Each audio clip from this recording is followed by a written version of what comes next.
mesdames et messieurs. Notre nouvelle pratique est de vous faire un compte-rendu pédagogique conseil municipal qui s'est tenu vendredi dernier, 13 septembre à 20h, ici même dans la salle du conseil municipal. Nous avons commencé par faire l'appel des conseillers des pouvoirs. Il y avait 3 élus qui étaient absents et qui ont donné pouvoir. Donc nous avions largement le quorum pour délibérer. Élection du secrétaire de séance, Roméo Fro. Nous commençons à l'alphabet pour changer à la lettre F et nous poursuivrons le changement de secrétaire de séance à partir de la prochaine réunion.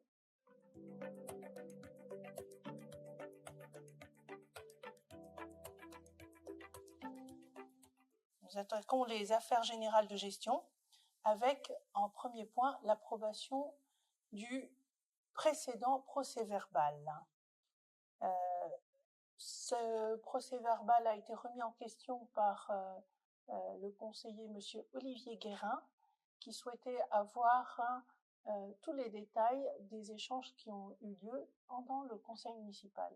Il a été rappelé par Sylvie Goguet que le niveau de qualité est le même que dans les procès-verbaux qui ont été rédigés dans le mandat précédent, où Olivier Guérin était le secrétaire à chaque séance. Christophe Pérez a également rappelé que ces procès-verbaux, conformément au règlement intérieur, sont des procès-verbaux qui sont synthétiques et ne sont pas un résumé verbatim de tout ce qui a été dit pendant le conseil municipal. Porté au vote, l'approbation du procès-verbal a été votée à la majorité, ayant voté contre Olivier Guérin et son pouvoir pour Madame Lechaud, Stéphane Perrault, et son pouvoir pour Monsieur Notet. Enfin, Valérie Glodinon-Robin, étant absente à la précédente réunion, s'est abstenue. Concernant le précédent conseil municipal, le point sur la convention entre l'ASVH et la ville pour l'usage du terrain de foot par le club de Houlgat a été revu. La délibération par le contrôle de légalité a suscité des remarques que nous souhaitons prendre en compte et donc nous avons à l'unanimité annulé cette délibération. Donc, convention avec le Lions Club. La convention concerne l'installation de 2 boîtes à livres, une avenue Georges Clémenceau, l'autre dans le quartier Mer et Marais. La commune participe à hauteur de 600 € pour l'installation de ces 2 boîtes à livres. Donc, cette proposition a été adoptée à l'unanimité. Monsieur Etienne Maheu n'a pas pris part au vote, étant membre du Lions Club. Donc, dans le cadre de la montée en National 2 du club de foot ASVH, nous sommes obligés de mettre le terrain en conformité avec le niveau que l'association a atteint. Et donc, il a été proposé au conseil municipal de solliciter la dérogation le temps qu'on puisse s'organiser pour la saison 2024-2025 auprès de la Fédération française de foot pour que notre équipe puisse jouer sur le terrain qui n'est pas encore homologué pour ce niveau-là, et puis d'autoriser les travaux de mise en conformité indispensables pour la N2, dont l'étude est en cours et qui seront faits d'ici la fin de l'année. Le vote a été unanime pour cette demande de dérogation. Virement de crédit. Il a été proposé 2 virements de crédit.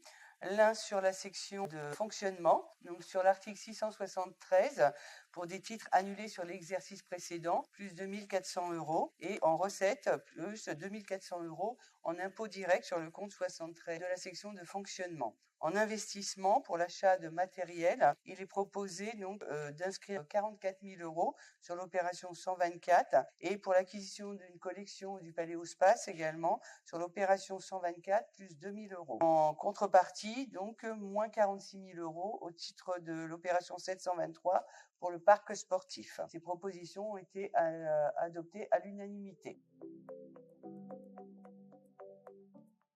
Subvention exceptionnelle. Il est proposé au conseil municipal d'octroyer une subvention à l'association syndicale autorisée du Marais Blonville-Villers. C'est une cotisation annuelle qui s'élève à 2 000 €. Cette proposition a été adoptée à l'unanimité. Tarif 2024, nous avons adopté à l'unanimité lors du conseil municipal la gratuité de l'étude, de la garderie et du plan mercredi. Le but étant d'améliorer le pouvoir d'achat de nos familles et d'en faire toujours un petit peu plus pour l'école à Villers-sur-Mer. Ça permet aussi pour nos personnels municipales de gagner un petit peu de temps sans avoir la facturation à faire de ces postes-là. Nous avons désigné les représentants du programme LEADER. Le programme LEADER est un fonds européen qui vise à soutenir le développement des territoires ruraux en lien avec la région. À ce titre, j'ai été renouvelée en tant que membre titulaire et Madame Lepelletier a été désignée comme membre suppléante. Cette mesure a été votée à l'unanimité. Indemnité des élus. Nous avons adopté lors du dernier conseil municipal à l'unanimité la fixation du montant d'indemnité des élus. Nous avons conservé la même enveloppe financière que la mandature précédente. Les montants sont un petit peu différents parce que nous avons moins d'élus indemnisés. Nous sommes donc à un taux de 51,60% pour le maire, ce qui représente 3 181 € brut, et un taux de 19,80% pour les 6 adjoints, ce qui représente 1 220 € brut. Afin d'encourager les propriétaires privés de Villers-sur-Mer à mettre en valeur et à préserver les immeubles ayant un intérêt patrimonial qui ne serait pas classé au titre des monuments historiques, nous avons proposé au conseil municipal de relancer la convention avec la Fondation du patrimoine, convention qui permet à ces mêmes propriétaires de bénéficier de réductions fiscales. Cette résolution a été adoptée à l'unanimité. Renouvellement de la commission du site patrimonial remarquable de Villers-sur-Mer. Donc, cette commission a pour but de pouvoir modifier quand besoin les règlements du site patrimonial remarquable de Villers-sur-Mer, notamment l'AVAP, l'aire de valorisation architecturale et paysagère, et de pouvoir valider certains dossiers qui des fois ont besoin de ces modifications de ces règles. La commission a été donc renouvelée à l'unanimité avec comme membres nommés pour les élus M. Brogniez et Mme Dallongeville, en suppléant Mme Lartigue et M. Drège, pour les représentants d'associations au titre de l'ADIPRO, Mme Perromoni, et au titre de l'ADCMF, M. Bréchignac-Laurent, et en tant que suppléant au titre de l'ADCMF, Mme Depeau, et au titre de l'ADCM, M. Lebeau, et les personnes qualifiées qui ont été nommées en tant que titulaires, Mme Rougereau-Cyriel et Mme Bagot-Nathalie, et en tant que suppléants, M. Bélanger-Laurent et M. Brard-Willy. Admission en non-valeur. Il a été établi donc une liste de créances qui ne peuvent pas être recouvrées, les personnes n'étant pas solvables. Il est proposé donc de les admettre en non-valeur. Le montant s'élève à 1 455 €. Cette proposition a été adoptée à l'unanimité. Nous avons l'opportunité d'accueillir à Villers-sur-Mer l'association Musique en Côte-Fleurie. Cette association s'est constituée en 2023 suite à la fermeture de l'école intercommunale de musique qui était basée à Trouville. Nous accueillons à partir de ce mois-ci l'association Musique en Côte-Fleurie dans des locaux de la commune qui sont situés dans l'ancien pôle médical Bagot. Donc nous avons voté à l'unanimité cette mesure lors du dernier conseil municipal, la mise à disposition gracieuse des locaux pour cette association de musique. Et en contrepartie, l'association va intervenir avec les scolaires de Villers et puis les publics plus âgés avec des concerts et différentes interventions. EPIC d'animation SPAS, convention de service public. Donc lors du dernier conseil municipal, nous avons renouvelé à l'unanimité la convention qui lie la mairie et l'EPIC SPAS. Je rappelle ce que veut dire les lettres de SPAS: sport, plage, animation, culture et équipement, qui sont délégués par la mairie, la gestion de différents items, à cette EPIC. EPIC Paléo SPAS, convention de service public. Nous avons, lors du dernier conseil municipal, renouvelé la convention qui délègue la gestion de notre musée à son EPIC. La ville de Villers déploie sa 3e tranche de caméras pour la vidéoprotection urbaine. Il a été proposé au conseil municipal de renouveler la convention qui les lie avec la préfecture dans le cadre de l'usage de ces images par les forces de l'ordre. Cette convention vidéoprotection urbaine a été adoptée à l'unanimité. Ravalement des façades, nous avons accordé différentes subventions lors du dernier conseil municipal. La première concerne une maison rue Sicard pour laquelle une subvention de 850 € a été accordée. La seconde concerne une maison chemin de San Carlo pour laquelle une subvention de 650 € a été accordée. La troisième concerne une maison avenue de la Brigade Piron pour laquelle une subvention de 650 € a été accordée. La quatrième concerne le ravalement d'un mur de clôture pour le syndicat des propriétaires de la résidence Miramar pour laquelle une subvention de 1 000 € a été accordée. Je n'ai pas pris part au vote étant professionnellement syndic de cette résidence. Et la dernière est un syndicat des copropriétaires Henri III, sur lequel une subvention de 650 € a été accordée. Toutes ces subventions ont été accordées à l'unanimité.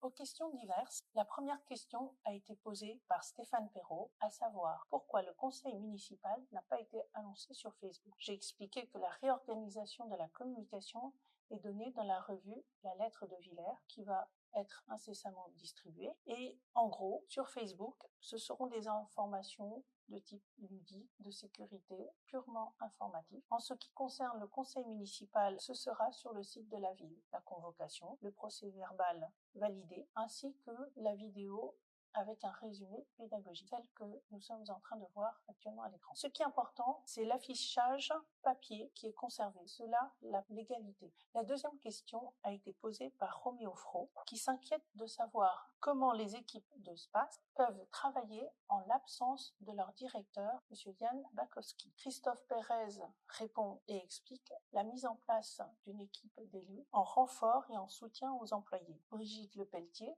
Florence Lenaille et lui-même Christophe Pérez. Ceci permettra de pallier l'absence du directeur pendant son arrêt maladie de longue durée. Nous souhaitons tout le prompt rétablissement pour le directeur et renouvelons notre soutien aux employés. Ainsi, tout sera mis en œuvre pour les événements à venir, à savoir le Salon du Livre et la Fête de la Coquille. Les services de la ville seront également présents en toute solidarité avec les équipes de SPEC. Il a également été signalé le départ de Alexis de Oliveira. En effet, c'est un arrangement qu'il a eu avec M. Yann Bakowski et M.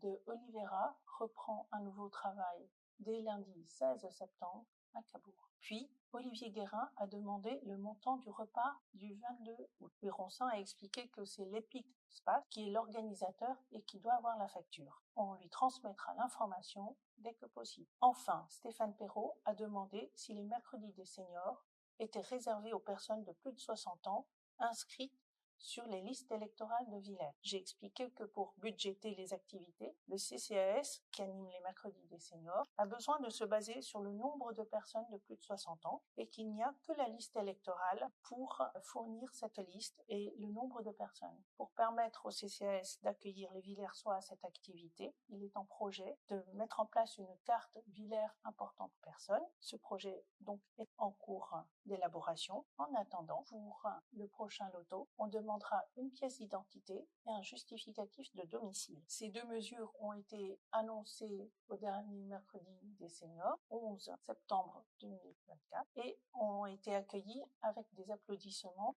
prononcés. Plus aucun autre sujet n'étant abordé, la séance a été levée.